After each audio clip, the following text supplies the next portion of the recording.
We are Team 7, and we are presenting on Oatsome by Better Body Foods. That is our team there, Jenny, Josh, myself, Gordon, and Angela. And we're going to go over quickly the current situation, the external and internal analysis, and our recommendations. Oatsome, the oat milk. So Oatsome is a product of Better Body Foods, and Better Body Foods is focused on providing people with better food choices.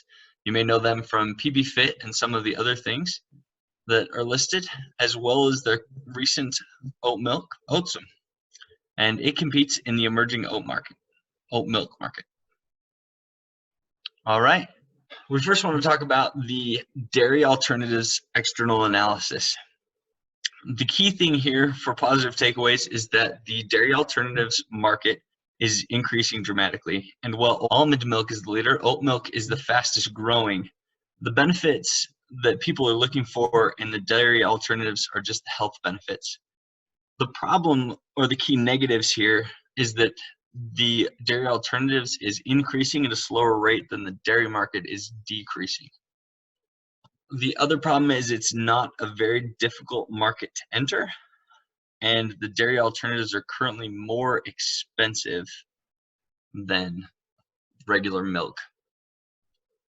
So as we look at this from a pest analysis and we combine the two together, what we're able to see is that the main consumers of dairy alternatives are dairy drinkers, which is an interesting situation. So this also combined with the socioeconomic factor of flexitarianism, which means that people are looking for healthy alternatives, but they're not specifically vegan or vegetarian. They're just trying to find ways to replace milk with a healthy alternative, is that they're trying to replicate the dairy experience with a dairy alternative.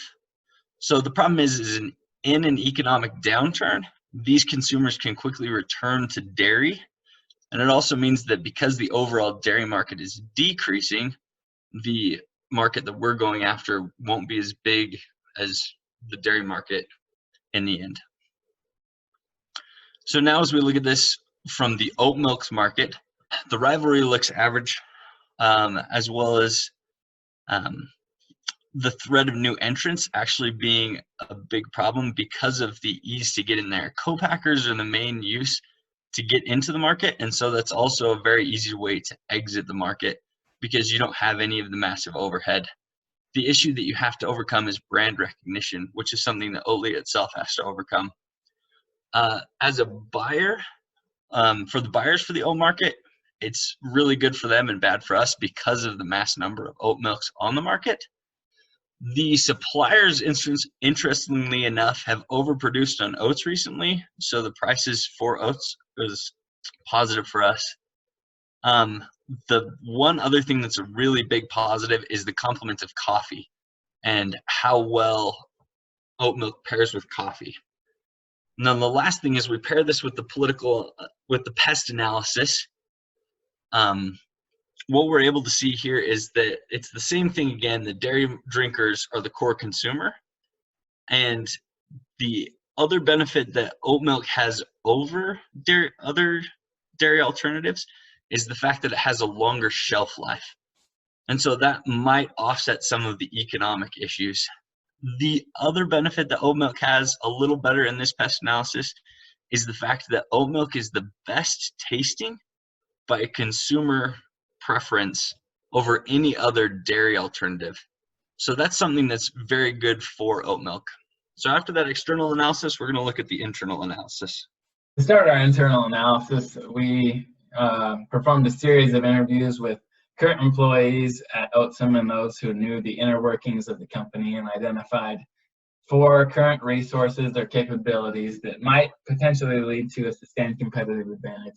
These being the capability of being a cost minimizer, the strong health culture of the company, the ability to accurately identify and quickly enter emerging markets, and then knowledge of the industry life cycles. We performed VRIO analyses on each of these resources to identify whether they might be worth looking into even further. So as far as being a cost leader, of course, this is valuable. It leads to market share increase and salience and long-term profitability. However, in the case of Better Body Foods and Oatsome, it is not rare or supported by any unique resources or capabilities. Other competitors are currently employing these resources also and strategies also, and they can be imitated or copied by others, as they have been. The company is currently partially organized to capture value here, but as we discuss, the Oatsome product is kind of straddling this cost leadership strategy versus the differentiation strategy, and so it's not entirely organized to capture value in this resource. As far as the knowledge of the life cycle of health food trends, this is very valuable as it influences the strategic decisions for the product. However, it is not rare and can be easily acquired through experience or simply studying public knowledge. The company is organized to capture value here. Moving into the culture, this one's more interesting. The culture of Oatsome and Better Body Foods is flexible, collaborative, and the mission of the company to provide healthy food for the world and to make the people of the world healthier is strong enough so that it inspires both relational and ideological psychological contracts with employees. To break that down a little simpler, this means that employees identify with the friendships they make in the company, which makes them loyal to the company. But some of them even identify personally with the mission of the company, and this makes them more willing to sacrifice because they see the mission of the company to match and mirror their own personal mission, and so they're willing to work harder and longer and more effectively. Also, this increases the social capital of the organization and improves information workflow. It's been shown to basically to smooth the structure of the information flow, which leads to a greater innovation in the company. This is rare and is underpinned by social complexity, as all cultures are, and is therefore imperfectly imitatable. The company at this point is organized to capture value in the sense that they capture the greater productivity of their employees, but we recommend that they can further leverage their culture by improving their HR outreach and recruiting efforts, which we'll talk more about later. As far as their ability to accurately identify and quickly enter emerging markets, this has been at the core of their success and their ability to survive throughout the years, and so is very valuable for them. It is rare and is not a resource that's held by many competitors, the ability to consistently perform this goal. And it also is not easily imitatable because it originates from an instinctual process of the CEO and his right-hand advisors, both complementing and corralling his innate ability to do this. The company is currently organized to capture value from that resource. As we look at the BRIO analysis as a whole, we can cut out the cost leader resource and the life cycle knowledge resources being potential sustained competitive advantage contributors. And so our strategic recommendations focus more on the strong culture of the company and their ability to identify and enter emerging markets quickly. All right, now for the recommendations. We've got 4 recommendations for Better Body Foods based on our analysis. Our first one is to target the baking market. Our second is to commit to a differentiation strategy. Third is to not vertically integrate production of the product. And fourth is a strategic HR. All right, so the baking market.